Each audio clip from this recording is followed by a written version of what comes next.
how much sleep is optimal.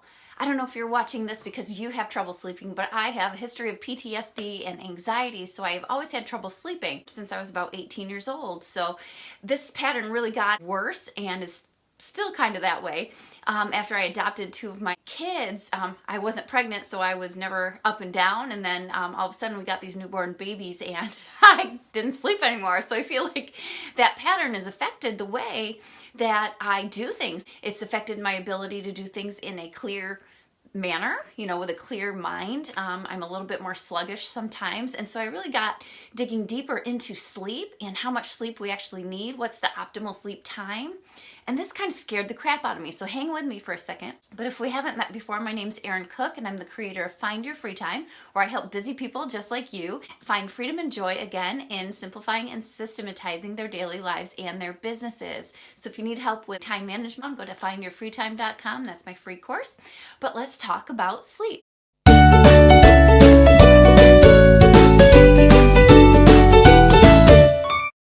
So I got digging deeper. I'm trying different oils, and I've tried all the other stuff, like melatonin, things like that. So I'm looking at oils now, and last night I had my oil diffuser on for the very first time, and I had some lavender in there and some ylang ylang, I guess it's called.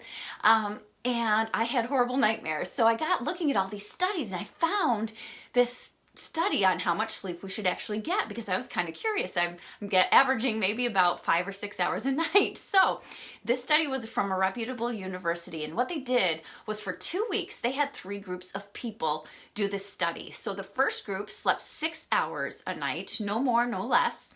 The next group slept 8 hours, and 8.2 is really the optimal sleep that we need. But I want you to hear what happens if you don't get 8.2 hours of sleep, okay? So the next group slept 8 hours a night, every night for 2 weeks, and the last group slept 9 hours or more than 9 hours. So what the studies found were amazing. Okay, so let's take the group that slept 6 hours a night just for 2 weeks straight.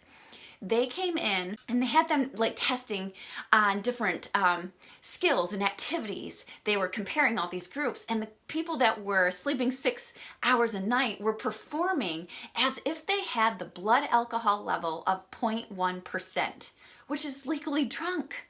No wonder we shouldn't be driving while we're sleeping, or, sleepy, because that's what people are performing like. And no wonder I'm feeling like my, quality of work is sometimes lacking when I don't have enough sleep. Okay, so that's kind of scary. But it went on to say that comparing those people to the people that average 8 hours a night, the 6 hour a night group were more likely to have heart disease, more likely to have diabetes and be obese. But they were also 12% more likely to die sooner than the people that slept 8 hours a night. Okay, so that was scary. 12%, that's quite a bit of a difference between 6 hours a night and 8 hours a night. Okay, so now this is just on average. If you sleep 6 hours one night and 7 hours the next, obviously your results will differ anyway. So don't be worried, but an average of about 8 hours each night is optimal. But let's move to the people that oversleep.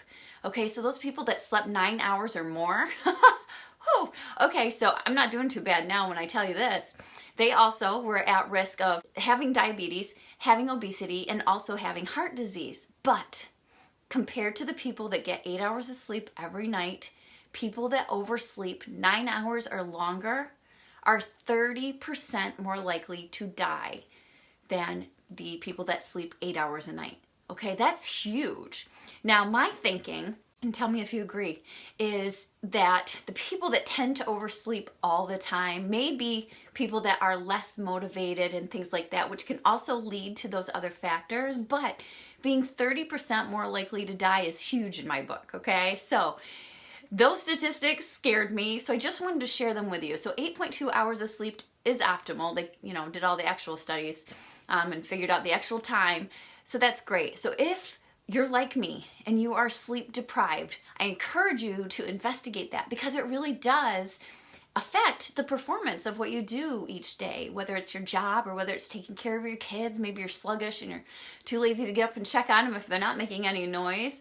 So that is what can happen if you don't get a lot of sleep. And if you oversleep, you're at risk for those diseases as well. So I just thought that study was interesting. So try to get that 8.2 hours of sleep.